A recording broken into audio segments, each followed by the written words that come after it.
Bom dia, bom dia, bom dia. Bom dia, turma. Bom dia. Oi, Maria Helena, bom dia. Então, vamos lá. Então, pessoal, hoje a gente tem basicamente, são 3 temas, tá bom? Um tema é bem comum que a gente vai pegar muito na nossa, assim, em plantões de emergência, é corpo estranho em cavidade nasal, sabe? Mas isso é uma coisa muito, assim, uma história muito recente e basicamente uma coisa que vocês não podem esquecer, que às vezes o familiar, ele refere que a criança, às vezes de 2, 3 anos, 4 anos, tá com um cheiro ruim unilateral, sabe? Muitas vezes você consegue observar esse corpo estranho dentro da cavidade nasal, mas um cuidado que você tem que ter é sempre com a manipulação de corpo estranho, né? Às vezes, se eles forem pérolas, coisas mais arredondadas, você corre o risco de tentar manipular ou querer pinçar e acabar jogando ele cada vez mais posterior. Então, tomar cuidado com manipulação. Quando é espuma, que às vezes a criança coloca espuma, com uma pinça anatômica você consegue tirar, desde que a criança permita, né? Então, sempre ter isso em mente em relação ao corpo estranho de cavidade nasal, tá bom? Então, vamos lá. Deixa eu passar algumas coisas aqui para vocês. Então, sobre o corpo estranho, é isso que eu queria falar para vocês. Eu vou compartilhar aqui uma tela com vocês. E isso aqui é uma coisa super legal, assim, para a gente ter em mente, assim, sabe? Eu quero explicar como funciona. Estou me batendo aqui com esse negócio hoje. Como funciona as rinossinusites, tá bom? As infecções de via aérea superior.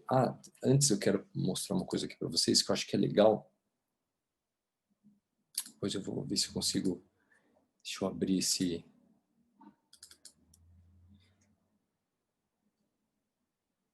compartilhamento aqui com vocês. Deixa eu mostrar aqui para vocês. Esse paper sobre infecções de via do trato aéreo superior, isso é uma coisa bem legal de vocês terem em mente, sabe? Se vocês puderem dar uma lida agora no feriado, acho que seria bem interessante. Por quê? Porque ele pega as principais patologias de infecções de via aérea superior e ele conduz em sinais e sintomas, fisiopatologia, diagnóstico, investigação e tratamento nas principais causas de infecção de via aérea superior, além de agentes. Então, isso é uma coisa que é bem interessante vocês terem em mente, assim, dar uma lida nisso daqui. Acho que valeria muito a pena, tá bom? Beleza? Então, isso aqui eu queria passar para vocês. Se vocês não tiverem esse paper, daí vocês me avisam que daí eu compartilho ele com vocês, tá? Então vamos lá, deixa eu compartilhar a tela aqui com vocês e a gente vai falar um pouco sobre esse quesito sobre infecção de via aérea superior, né? Que a gente fala que são IVAs, né? Essas infecções de via aérea superior. Então eu vou tentar explicar para vocês o que acontece dentro da cavidade nasal para que uma rinocinusite aguda viral ela se instale e que uma rinocinusite aguda viral ela possa se tornar bacteriana, que basicamente são em 3 situações, né? Como a gente sempre comenta. Uma questão de lateralização, uma questão de uma infecção de mais de 10 dias, ou numa situação onde você tem uma dupla piora. Então, essas são 3 situações muito clássicas, onde uma rinocinusite aguda viral ela se torna bacteriana. E essa rinocinusite aguda viral, a gente vai chamar a princípio dessas infecções de via aérea superior, e eu vou explicar para vocês mais ou menos o que acontece dentro da cavidade nasal, tá bom? Se vocês tiverem dúvida alguma coisa, vão perguntando no chat ou pergunta normalmente para mim, tá? Então, assim, a cavidade nasal ela é revestida por um epitélio pseudostratificado cilíndrico ciliado. A gente tem mais ou menos uma produção de, em média, de 1,5 litro de catarro por dia. Então, é o quanto a gente produz de secreção nasal, que ela transcorre dentro da cavidade nasal de uma maneira normal. Ou seja, você não sente esse catarro sendo gotejando posteriormente no seu nariz durante o dia. Por quê? Porque a consistência desse catarro ela é perfeita. E dessa maneira eu não sinto um gotejamento posterior. Tá bom? Então eu engulo 1,5 litro de catarro por dia. Então vamos lá. O que acontece quando eu entro com um processo viral? Então eu tenho vírus dentro do meu nariz. Esse vírus ele vai entrar dentro da minha célula. E esse vírus dentro da minha célula, ele começa a se multiplicar. O vírus se multiplicando dentro da minha cavidade nasal, ele acaba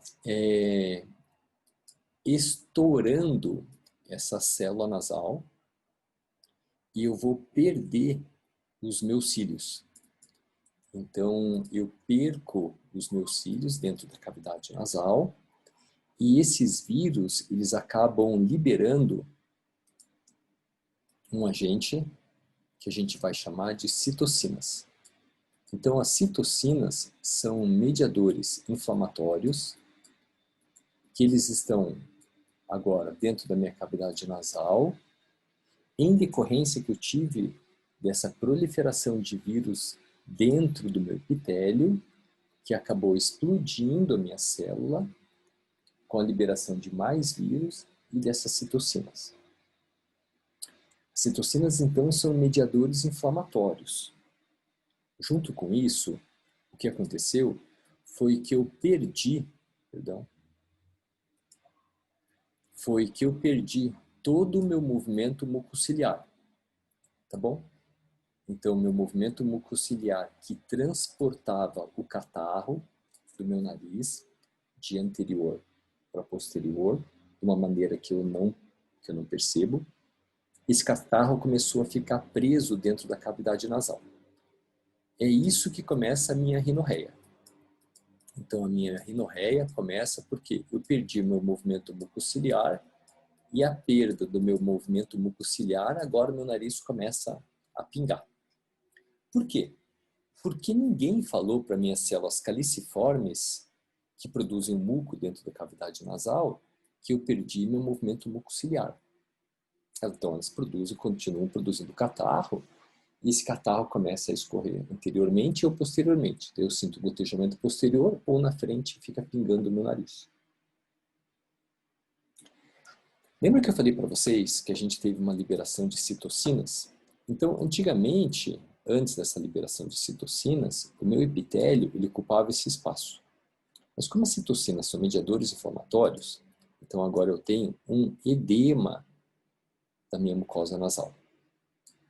Então, eu tendo esse edema da minha mucosa nasal, eu vou fazer com que o catarro ele fique mais preso. O catarro ele fique mais preso dentro do meu nariz.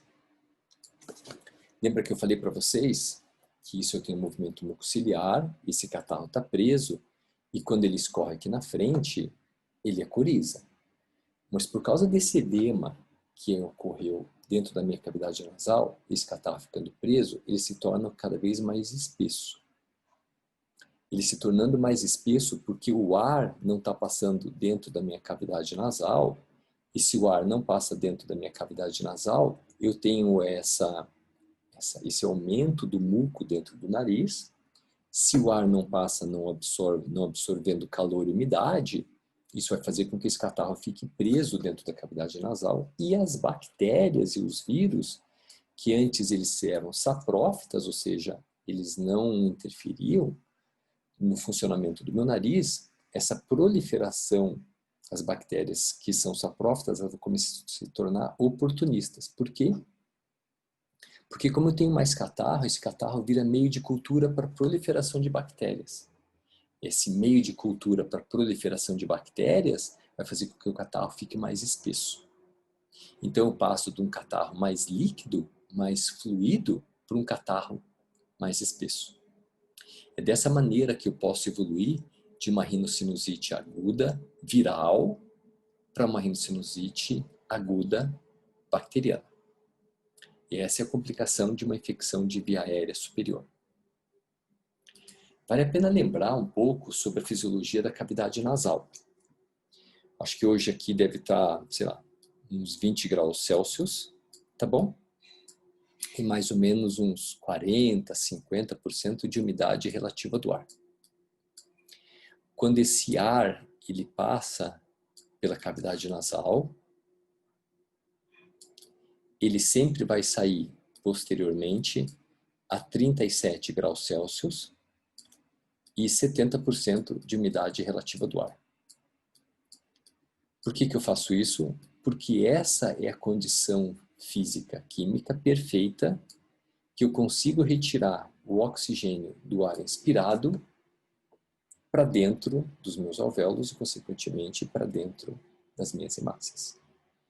Então, nesse nível químico, provavelmente a minha saturação de oxigênio ela deve estar em 98%.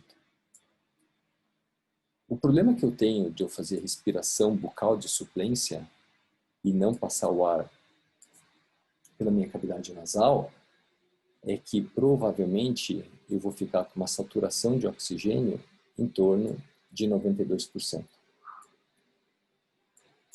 Qual que é o problema em tudo isso? Se o paciente ele faz um nível de apneia à noite, provavelmente ele vai jogar a saturação dele de 98 para 92. Agora, um paciente que já tem uma respiração bucal de suplência, ele deve jogar a saturação dele de 92 para 78%. Então, isso aqui aumenta em muito a morbidade e a mortalidade dos pacientes por causa da apneia. Então, essa é uma das funções nasais. Como que isso ocorre? O ar, quando passa pelo nariz, ele passa sempre em movimentos ondulatórios. E cada vez que ele toca no catarro, nessa secreção nasal, ele absorve a umidade e absorve o calor. É por isso que quando você tem uma obstrução nasal, o ar não passa dentro do nariz e esse catarro ele se apresenta em maior quantidade. Além disso, esses movimentos ondulatórios que a respiração faz, ele fica arremessando as partículas mais pesadas, que podem ser poluentes, que vão acabar grudando no muco. Então, dessa maneira que o ar, nesse movimento ondulatório, faz a filtração, que o nariz faz a filtração do ar inspirado, por esse movimento ondulatório e ficando arremessando essas partículas mais pesadas para a superfície. Tá bom? Então, esse é o papel da fisiologia nasal e é dessa maneira que eu faço com que uma infecção de via aérea superior viral ela pode se tornar uma infecção de via aérea superior bacteriana. Beleza? Deu para entender mais ou menos como é que funciona essa fisiopatologia de via aérea superior? Perguntas? Alguma coisa? Posso tocar?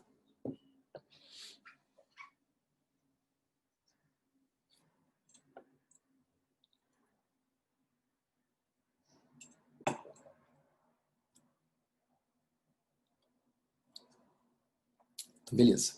Obrigado, Maria Helena. Obrigado, Mariana. Então, vamos lá. Então, vamos seguir. Então, essa parte que eu queria explicar para vocês de infecções de via aérea superior e juntamente com a leitura daquele paper, vocês vão ter uma boa noção sobre todas essas infecções que a gente tem de via aérea superior, tá bom? Ó, eu vou falar para vocês agora sobre sangramento nasal, que é epistaxe. Então, a gente vai... eu quero que a gente crie um racionale. O grande problema de sangramento nasal, e esse é o racionale que eu quero que vocês tenham, é o topo diagnóstico. É entender quando o sangramento ele pode ser relevante e ele precisa de uma investigação, ou o sangramento ele é mais de caráter benigno. Quais são as condutas que eu posso ter, quais as orientações que eu tenho que dar para o paciente ou para o familiar. E tudo isso é muito importante que vocês criem esse racional lógico. Não é para decorar, é simplesmente para vocês entenderem toda a sequência lógica. cada ponto do texto ele tem uma pérola diferente, tá? Então vamos lá.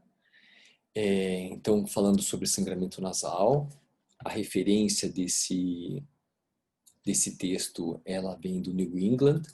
Então até para o paper que eu falei para vocês começarem a escrever esse projeto de pesquisa, a partir do momento que vocês tenham em mente o tema, ele é bem importante você seguir alguns caminhos para a revisão bibliográfica e para a orientação em relação ao tema escolhido.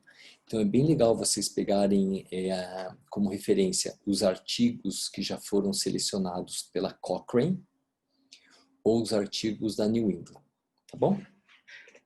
Então vamos lá. Esse quadro clínico ele vai muito em direção com o quadro clínico que o professor Sava colocou para a gente, mas eu vou direcionar por esse aqui, que é um paper do New England, tá bom? Então, olha só, um homem de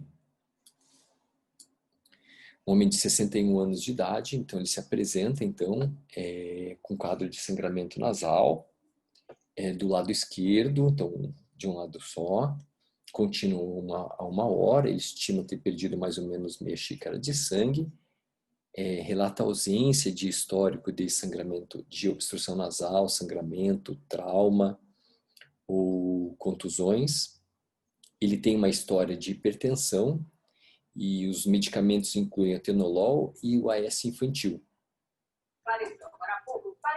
Então, a pergunta é como esse paciente ele deve ser avaliado e tratado, tá bom? É isso que a gente vai entender. Então, vamos lá. Então, qual que é o problema clínico desse paciente? O problema clínico que ele tem é sangramento nasal, que ocorre em 60% dos pacientes, em toda a vida. Então, 60% dos pacientes, no decorrer da vida, vão ter uma queixa de sangramento nasal, tá bom? E aproximadamente 6% daqueles com sangramento nasal procuram um serviço médico. Então, é importante.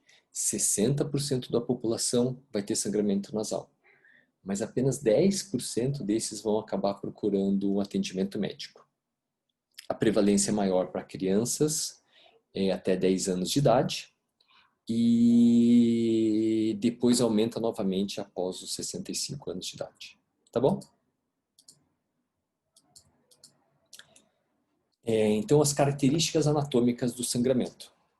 Então, mais de 80%, mais de 90% dos episódios de sangramento, eles ocorrem ao longo do septo nasal anterior. Então, veja, 90% dos sangramentos que a gente vai ter de nariz, 90% dos sangramentos que a gente vai ter de nariz são anteriores, nessa área de Kiesel-Bach, tá bom?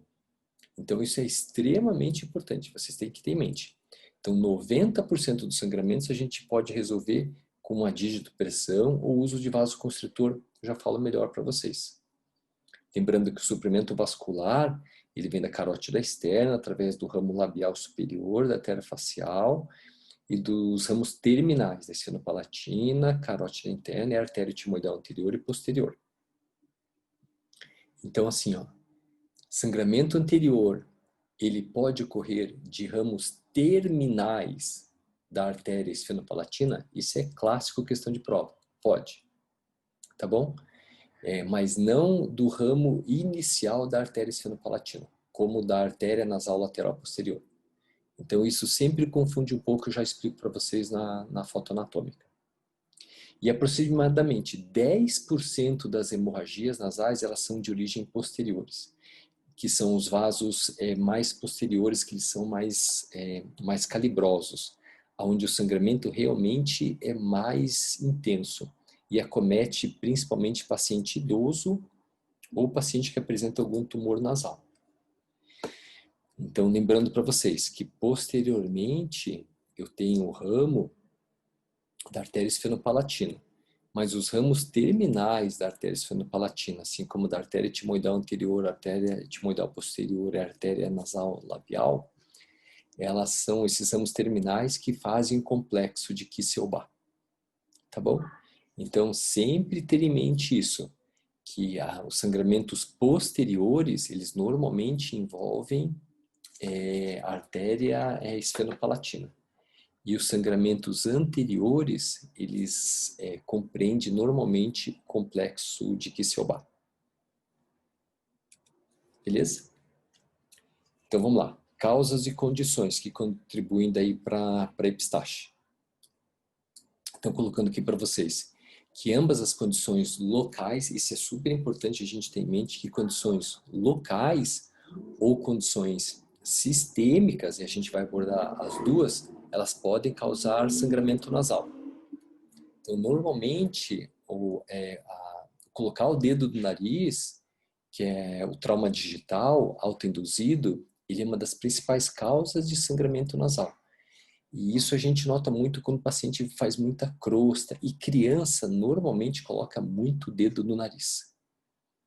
Lembrar que os corticoides tópicos que a gente usa, e isso está escrito em bula, 1/4 ou 1/5 das vezes eles vão provocar sangramento nasal no paciente. Então é importante orientar os pacientes que fazem tratamento de rinite alérgica que o uso do corticoide tópico pode provocar sangramento nasal, assim como drogas ilícitas ou trauma nasal, tá bom? E os critérios de umidificação nasal, eles podem ser critérios onde causa sangramento nasal daí nos pacientes, tá bem? Então isso é uma outra situação que pode ocasionar. No inverno, a gente acaba juntando muita crosta nasal. Então isso a gente faz com o uso de creme nasal, que pode ser diprogenta creme, quadriderme creme, que diminui essas cascas e isso vai diminuir o sangramento nasal. Então é normal criança colocar o dedo no nariz. E daí o que acontece? Como o dedo da criança normalmente fica contaminado, por causa que fica com a mão no chão, ela vai colocando o dedo no nariz e isso vai fazendo uma vestibulite. Essa vestibulite ocasiona casca dentro do nariz, essas cascas incomodam a cavidade nasal e a criança vai retirando essas cascas do nariz e isso às vezes pode provocar sangramento nasal. Por isso que a gente usa creme com corticoide e antibiótico para melhorar esse sangramento nasal nessas crianças. Mas não só criança, né? Adulto também pode compartilhar com o dedo dentro da cavidade nasal. Então, as condições sistêmicas. Então, olha só que interessante esse dado. Em um estudo retrospectivo, 45% dos pacientes internados por sangramento nasal, isso é super importante, tinham distúrbios sistêmicos com o potencial de contribuir para hemorragias nasais. Então, lembra que eu falei para vocês? 90% do sangramento nasal são sangramentos anteriores e mais benignos. 10% são sangramentos que normalmente são sangramentos posteriores e que pode necessitar do internamento. Desses pacientes, metade eles têm alguma outra comorbidade que podem provocar sangramento nasal, como doenças genéticas, coagulopatias, doenças renais, hepáticas, uso de anticoagulante ou câncer hematológico. Então, sempre imaginar que sangramento nasal, que o paciente acabou ficando internado por sangramento de alto volume de sangramento posterior, sempre investigar comorbidades. Uma coisa que eu queria que vocês perguntassem para o professor de cardiologia e depois me desse feedback, vou pedir por favor para vocês não esquecerem disso, se o uso de aspirina infantil realmente ainda está indicado como profilático de acidente tromboembolítico coronariano, ou se o risco de acidente vascular cerebral hemorrágico ele supera o benefício do uso de medicações da aspirina para evitar trombose coronária. Sempre lembrar dos 3 Gs, que é garlic, que é ginkgo biloba e ginseng. É muito comum o paciente fazer uso de alho para melhorar a imunidade, evitar gripe, assim, essas coisas. Muito comum. Então, só que isso pode fazer alteração de coagulopatias. Sobre a hipertensão arterial sistêmica, existe essa teoria é meio controversa. Então, até o próprio caso clínico do professor Sava, ele questionou sobre esse paciente que a causa poderia ser sangramento nasal por causa de hipertensão. Crianças com qual comorbidade, professor? Então, Rafaela, tá gravado, Rafa. Então, não entendi, Mariana, mas deixa eu ver. Então, Rafaela, assim, ó, o uso, crianças com qual tipo tumores. O angiofibroma juvenil é uma situação que você pode ter comorbidade de sangramento nasal super importante em criança. E isso só ocorre em criança do sexo masculino. Então a gente nunca pode esquecer, criança com obstrução nasal, 5, 6, 7, 8 anos de idade, com sangramento de alto volume, unilateral, que não responde às terapias convencionais de sangramento nasal, sempre lembrar em tumores nasais, como o angiofibroma no juvenil, mas eu já vou falar com eles na sequência. O uso da aspirina tá gravado. O uso da aspirina, professor, minha dúvida. Então, Rafaela, isso que eu falei, o uso da aspirina é meio controverso, assim. Eu acho que o professor de cardiologia podia dar um toque aí pra gente. Depois vocês podem dar uma conversada com eles, tá bom? Se o uso da aspirina tem indicação hoje como profilático para trombose do miocárdio, ou se o risco de acidente hemorrágico cerebral supera os benefícios de provavelmente evitar um trombo cardíaco. Tá bom? Beleza, Rafaela? Então, falando novamente sobre hipertensão, normalmente esses pacientes chegam para a gente com queixa de pressão alterada, porque eles chegam extremamente nervosos. Então, não considerar que o teu paciente chega lá com sangramento nasal, você já de hora imaginar que é só de hipertensão. Não, tem que fazer uma investigação clínica nesses pacientes. E sempre que vocês forem atender um paciente com sangramento importante, nunca esqueçam de acesso venoso. São duas situações que são extremamente relevantes para paciente com sangramento nasal de alto volume que procurou um serviço médico. A primeira coisa que vocês têm que fazer é acesso venoso.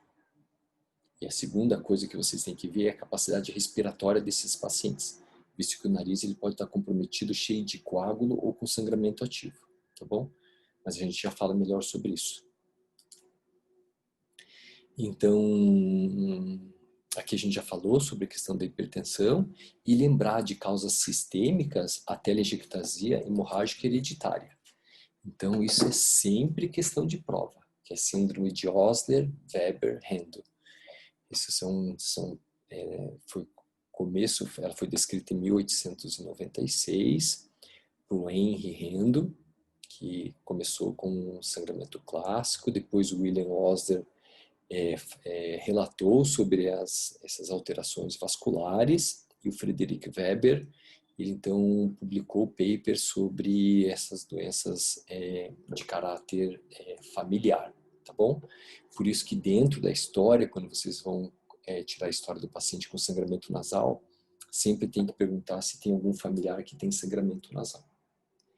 No exame físico, esses pacientes sempre apresentam essas alterações vasculares, que parecem umas aranhas vasculares, que o paciente pode ter pontos hemorrágicos em lábio superior, lábio inferior e na face, e dentro da cavidade nasal ele apresenta essas aranhas vasculares, essas MAVs, que acometem tanto o septo nasal quanto a parede lateral do nariz. Então, essa síndrome é síndrome clássica de prova onde apresenta epistaxe nasal. Epistaxe, né? É uma displasia fibrovascular sistêmica que tem como defeito uma alteração da lâmina elástica da camada muscular da parede do vaso sanguíneo, que torna-se eles mais vulneráveis. A doença é de transmissão autossômica dominante e 20% não tem histórico familiar. E o diagnóstico segue os critérios de curação, que é telangiectasia em face, que é aquilo que são essas aranhas vasculares, ou pontos vasculares em face, não em cavidade oral, sangramento nasal recorrente, malformações viscerais e histórico familiar. Então, normalmente, a gente caracteriza a síndrome de Rindle-Osler-Weber quando você tem 3 desses critérios. Então, relação a estratégias e evidências. A avaliação de qualquer paciente com sangramento nasal deve começar por via aérea segura e estabilidade hemodinâmica. Foi aquilo que eu falei para vocês. Peguem acesso. Esses pacientes, eles fazem lipotímia, eles desmaiam, mesmo com sangramento nasal, faz hipotensão, e daí você não consegue achar acesso venoso nesses pacientes. O paciente que chega com sangramento nasal, acesso venoso, é uma das primeiras condutas. Antes mesmo de você pensar no controle do sangramento nasal.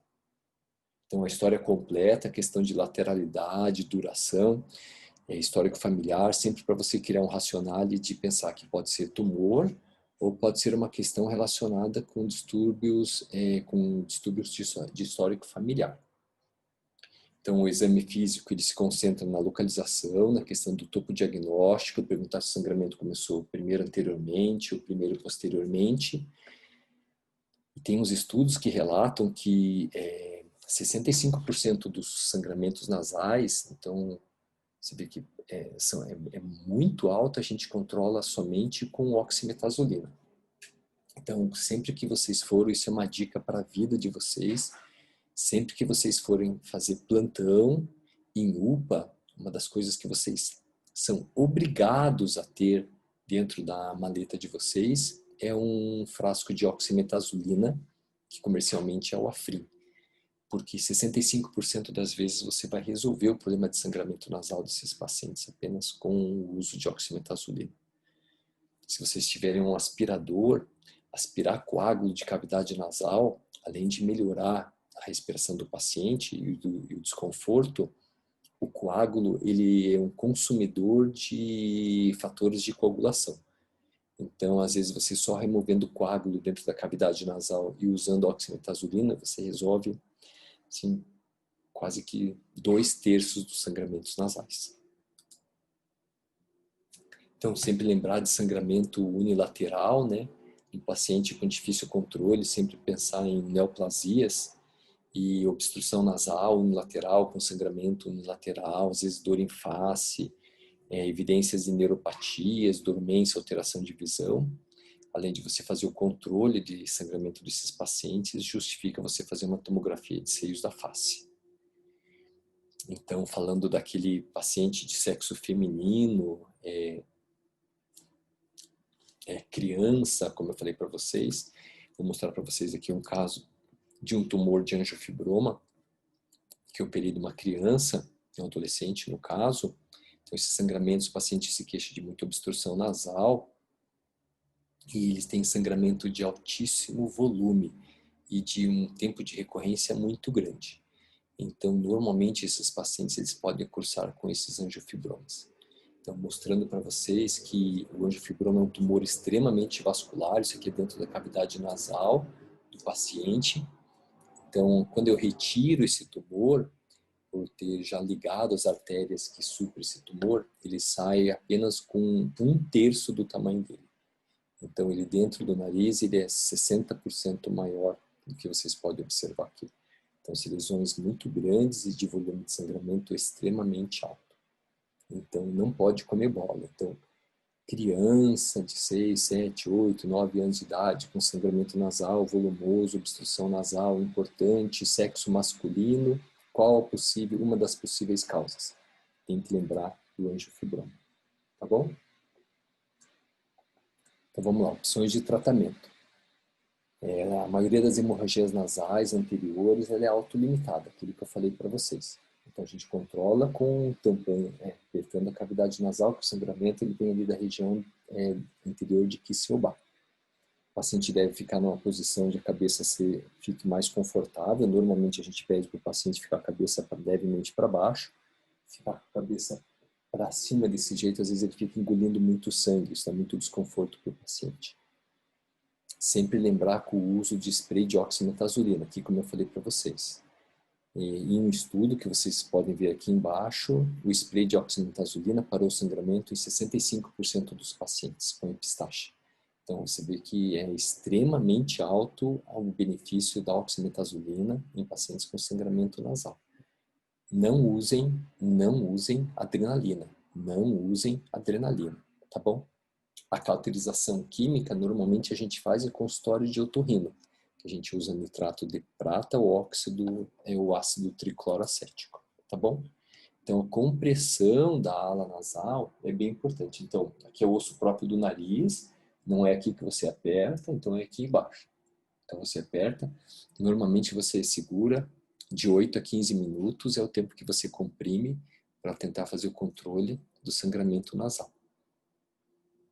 O tamponamento anterior ele pode ser feito, uma das coisas que vocês podem fazer, porque na unidade de saúde vocês não vão ter luz frontal, então vocês podem fazer pegar um chumaço de algodão grande, encharcar ele de oximetazolina e colocar dentro da cavidade nasal e apertar ele e colocar um micropore para que o paciente não espirre e ele não saia.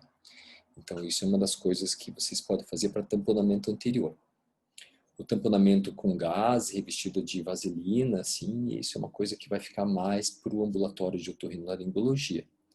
Só lembrando que o Merocel ou Rapid Rhino são tamponamentos que devem ser removidos, mas eles são caríssimos, a gente não usa normalmente. E esse tamponamento que você deixa de caráter mais anterior, tem que avisar o paciente que ele deve tirar a partir do 3º dia, é muito importante que saia. Que deixar corpo estranho dentro do nariz pode causar choque séptico, tá bom? Então, aqui lembrando para vocês que a gente usa muito isso em cirurgia, que é o Surgicel ou o Gelfon, mas existem outros colágenos, como o Surgiflo ou o Flucil, que são colágenos microfibrilar, mas isso aqui custa em torno de 4, 5 mil reais. É completamente inviável a gente usar isso no nosso dia a dia. Uma coisa que fica de curiosidade para vocês, que foi uma coisa muito legal, que eu fiz um treinamento de sangramento de carótida em Adelaide, há 2 anos atrás, é o sangramento, a gente usa um molde de cabeça, esse molde ele é colocado em pescoço de ovelhas, então ele é muito interessante que a gente faz o treinamento de sangramento nasal. Então, uma coisa que se descobriu, isso é uma coisa bem legal, é que a gente pega pedaço de músculo e coloca esses pedaços de músculo em cima de áreas de sangramento vascular. E esses pedaços de músculos eles acabam fazendo uma hemostasia.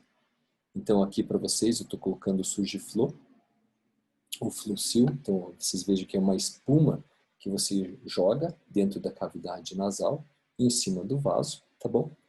E essa espuma você joga e daí você comprime e daí ele vai fazer a hemostasia daí do sangramento nasal. Então ele funciona dessa maneira.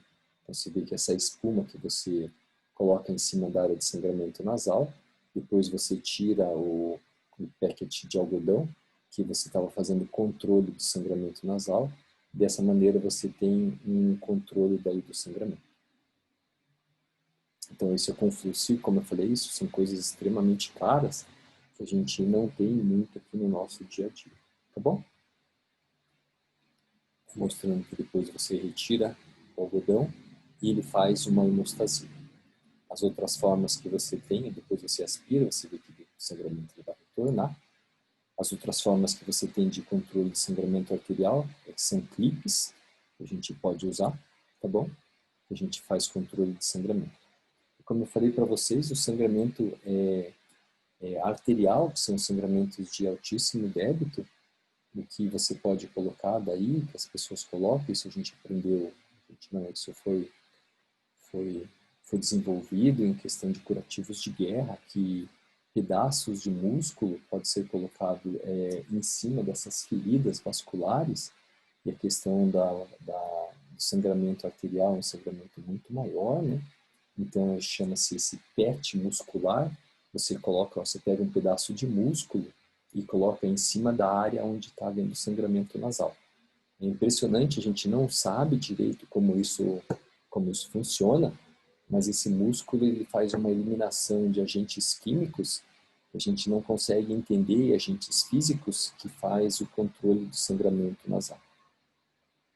Então você deixa esse PET e você vê que logo depois você remove esse PET.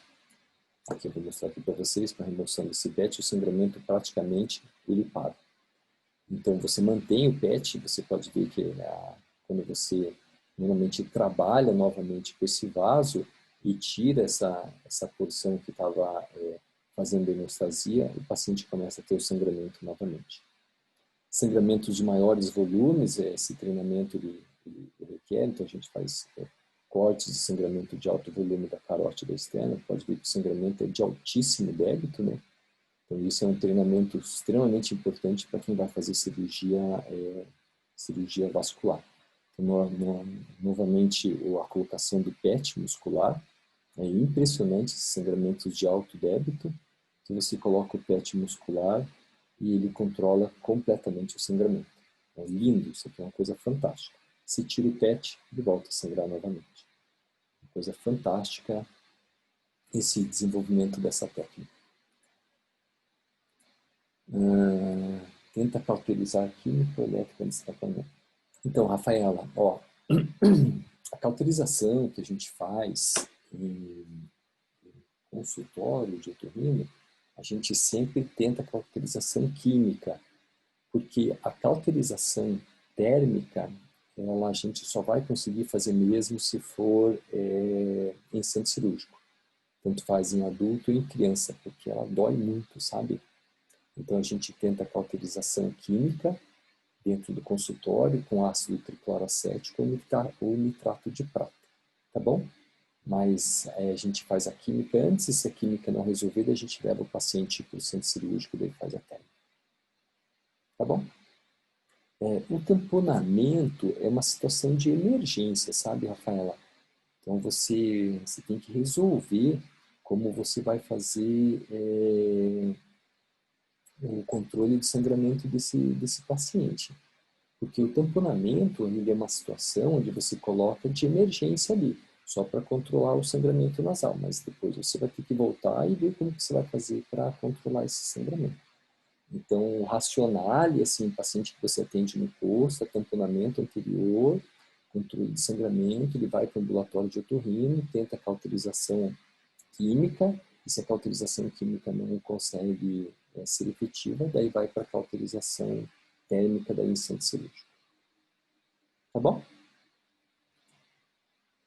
Beleza? Qualquer coisa, pergunte.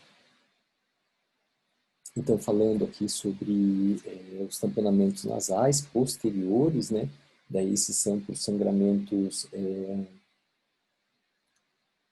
Tem alguma contraindicação de tamponamento? Então, Maria Helena, não, nenhuma contraindicação de tamponamento. Você tem que controlar o sangramento do paciente, tanto em tamponamento anterior, que é o que a gente falou antes, quanto tamponamento posterior, que a gente vai falar aqui. Então, o tamponamento ele tem indicação, mas ele é só de caráter emergencial. A gente tem, por rotina, normalmente, esses tamponamentos que são anteriores, menores, esse paciente ele pode ir para casa e volta depois para o ambulatório de otorrino, mas tamponamento posterior, o paciente tem que ficar internado. Até pelo próprio desconforto, como eu vou mostrar aqui para vocês. Então, a gente faz tamponamento posterior com gás, o tamponamento posterior com sonda de Foley, que você passa pelo nariz, sonda de Foley número 14, passa pelo nariz e infla com 10 a 15 ml de soro. Então, esses são os tamponamentos que a gente faz, tamponamento antero-posterior, que vocês podem ver que você passa a sonda de Foley e infla, daí você bloqueia a abertura posterior da cavidade nasal e enche da cavidade nasal com gás, e esses pacientes eles ficam internados. Então, desconforto para os pacientes que chegam assim para nós, realmente é dramático essa situação. Por isso que os pacientes eles têm que estar internados, têm que estar com medicamento para diminuir a ansiedade e se marcar a cirurgia o mais rápido possível para esses pacientes. Tá bom? Que é isso que a gente está falando agora. Quando medidas conservadoras, que foram essas, não resolvem, daí a gente faz a ligadura ou a embolização. Fazer embolização com radiologista intervencionista é ok, mas além do custo ser altíssimo, ocorre muito o risco de complicação como paralisia facial, acidente vascular cerebral ou cegueira.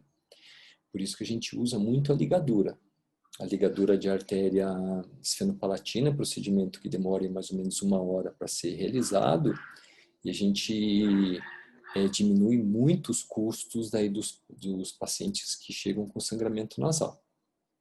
Então, essa aqui é uma ligadura que eu faço em paciente que apresenta sangramento nasal de repetição. Então, essa é a cavidade nasal. Então, a gente sempre pega o nariz do paciente muito cheio de sangue, né, que é o septo nasal, corneto médio, corneto inferior, né? Então, sempre a gente aspira bem a cavidade sempre tem muito coágulo, que é a abertura da coana desses pacientes, tá bom? Então, você pode ver aqui, o sangramento ele vem aqui dessa região, que é a região posterior, aqui é a coana, aqui é a tuba auditiva, e basicamente a cirurgia consiste em fazer um retalho e a identificação da artéria nasal lateral posterior ou artéria esfenopalatina. Então, aqui com o Kerrison eu vou ampliando esse forame esfenopalatino, mas aqui vocês podem ver claramente o tamanho dessa artéria esfenopalatina. É uma artéria realmente de alto débito e que sangramento decorrente da artéria esfenopalatina são sangramentos posteriores e extremamente volumosos. Então aqui você pode ver a coana aqui atrás, então o sangramento, o paciente fica engolindo muito sangue. E é desesperador mesmo o paciente. Aqui a gente usa um bipolar, eu gosto de usar o bipolar daí para fazer a cauterização daí da artéria. Você vai cauterizando a artéria e vai seccionando ela, então, para ter certeza que você amputou ela completamente e ela já não tem mais comprometimento com a cavidade nasal. Então, o sangramento nasal, ele sempre é um drama em toda a história da humanidade. Existe relato desde os egípcios em relação a condutas de sangramento nasal, sabe? E são vários métodos que acabam sendo feitos. Mas o mais importante é você controlar hemodinamicamente o paciente, dar conforto para o paciente, acalmar o familiar, o uso de oximetazolina, fazer compressão do nariz, colocar um algodão encharcado em oximetazolina e orientar o paciente nos cuidados que ele tem que ter.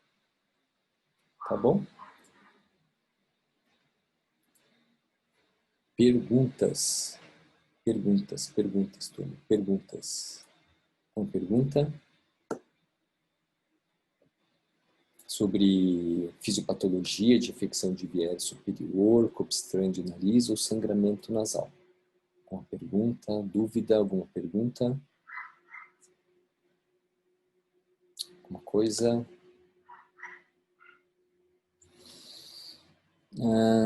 Como fazemos para diferenciar? Então, Maria Helena, essa é a pergunta mágica, né? Essa é a pergunta mágica. Eu acho que de tudo da aula, essa é a dúvida maior, sabe, Maria Helena? A tua pergunta é sensacional, justamente por causa disso. Fazer o topo diagnóstico do paciente, ele é muito difícil mesmo, mas normalmente, na história clínica do paciente, você consegue criar um raciocínio desse topo diagnóstico. Então, se é criança que apresenta sangramento de repetição, quando está fazendo esporte, sangramentos menores, você já imagina que o sangramento é anterior. Se é criança que tem sangramento muito volumoso, e é sexo masculino, se acaba suspeitando de tumor. Paciente de mais idade, você acaba imaginando que o sangramento é posterior e não é tanto um sangramento anterior. Então, o topo diagnóstico vem muito da história clínica do paciente. Questão de uso de medicação, de uso de anticoagulantes ou câncer, realmente são tumores posteriores. Essas telangiectasias que o paciente apresenta, que são essas aranhas vasculares, sempre lembrar de doença hereditária, como Rindosler-Weber. Então, realmente, a história clínica, porque às vezes o exame físico da cavidade nasal, a gente vai ter muita dificuldade quando a gente estiver na UPA sem ter um aspirador, um espéculo nasal ou uma luz frontal. Você vai ter que buscar isso dentro da história clínica do paciente para tentar fazer um topo diagnóstico. E entender que quando você colocou a oximetazolina dentro da cavidade nasal, você acabou não conseguindo controlar o sangramento. Então, isso pode ser parte de um sangramento mais posterior. Tá bom? Rafael, professor, no caso de paciente com corpo estranho, foi retirado esse corpo estranho. Por que diz que ele foi tratado e liberado e curado? Eu entrei uns 5 minutos depois, pedi essa parte, desculpa. Não, Rafaela, não precisa pedir desculpa, imagina. Então, Rafaela, porque assim, um paciente que apresenta um corpo estranho, e você retira o corpo estranho, então o paciente ele chega no ambulatório, como que normalmente ele chega? Criança que chega no ambulatório, nesse caso do professor, que o professor Salva passou, foi um paciente adulto, com história de trauma de face, então provavelmente é um corpo estranho que ele teve por causa do acidente automobilístico. Mas normalmente, na grande maioria das vezes, vocês vão ver na UPA, a mamãe chega com a criança com queixa de um odor muito fétido, corpo estranho, tem odor muito fétido e secreção unilateral em paciente. Então, normalmente, quando você acaba retirando esse corpo estranho, você não tem mais nada mesmo a fazer, está resolvido o problema, você acaba liberando o paciente. Tá bom? É por causa disso que ele falou que foi tratado e liberado e curado. Então, foi removido o corpo estranho. Se você puder falar mais um pouquinho de corpo estranho, vou ver a gravação da aula depois, mas queria entender agora melhor. Então, Rafaela, é disso que eu te falei. Então, corpo estranho é basicamente isso. É paciente que chega com odor fétido e corrimento unilateral. É clássico. Vocês nunca vão esquecer esse odor, porque o odor é muito forte. Normalmente, se é algo fácil de manipular, tipo esponja, a criança coloca muito esponja ou pedaço de papel dentro da cavidade nasal, só com uma pinça anatômica vocês conseguem remover. Agora, se for uma esfera, por exemplo, tipo uma pérolazinha, essas lantejoulas que coloca dentro da cavidade nasal, aí vocês têm que tomar cuidado para não jogar mais posteriormente. A gente no ambulatório usa uma sonda de Itard, que a gente usa, que é como se fosse um gancho, que a gente passa por cima e puxa, mas o paciente tem que colaborar e muitas vezes a gente acaba levando para o centro cirúrgico para retirar esse corpo estranho, porque o paciente não deixa manipular. Tá bom?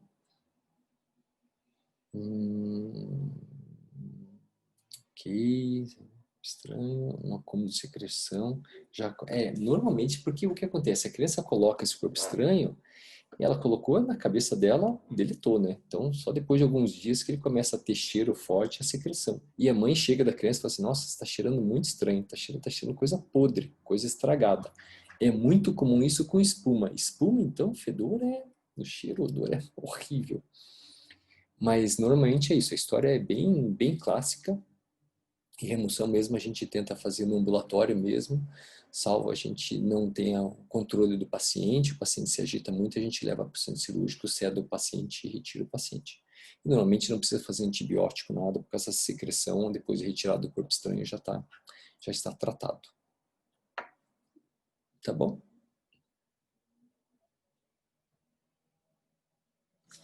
Beleza? Alguma dúvida? Alguma coisa?